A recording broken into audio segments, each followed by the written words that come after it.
Hi అండి. ఈరోజు నేను చిన్న చిన్న చేపల కర్రీ అయితే చూపిస్తాను. చూడండి ఎంత చక్కగా వచ్చిందో. చాలా చిక్కగా కూడా వచ్చింది పులుసు. చేపల పులుసు చాలా టేస్టీగా కూడా.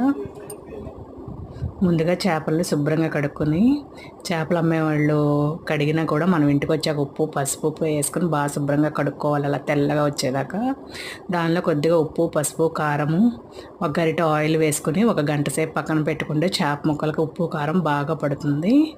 ఈలోపు మనం 4 ఉల్లిపాయలు 2 టమాటాలు మెత్తగా పేస్ట్ చేసుకోవాలి.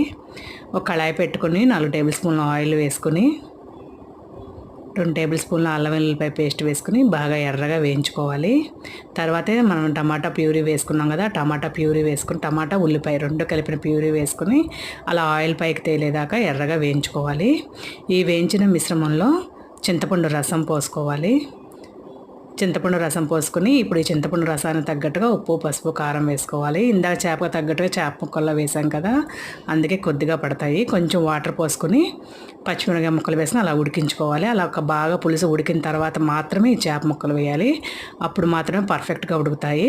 సగం ఉడికాక చేప ముక్కలు అలా ఒక స్పూన్ ధనియాల పొడి, ఒక స్పూన్ జీలకర్ర పొడి వేసుకోవాలి. అంతే, దీనికి ఏ ఇతర మసాలా పొడి అవసరం లేదండి. చేపల కూరలో ధనియాలు జీలకర్ర చాలా టేస్ట్ని ఇస్తాయి. ఫైనల్గా కొత్తిమీర వేసుకొని స్టవ్ ఆఫ్ చేసుకొని సర్వ్ చేసుకోవటమే. Please do subscribe.